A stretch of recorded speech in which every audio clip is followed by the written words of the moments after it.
feel bad. Actually, I feel very bad. I wasn't expecting 3 no's. That was awful. But I'm gonna keep singing.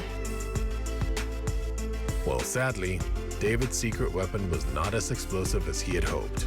Feeling so excited. I'm feeling very, very excited. But then I feel like I know it's a time to buckle up and put my head on the game, because there are lots awaiting me. And everybody here is not joking, strictly competition. I'm not feeling really happy because it's ended in a disaster, I'll say, and the judges didn't help at all. The comments were really bad. Well, it seemed that Grammy might be a little further off than Osemeka had hoped.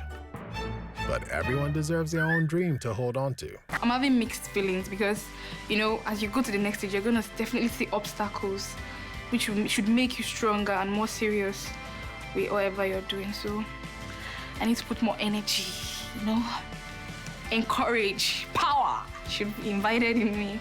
So it's all good. I'm positive.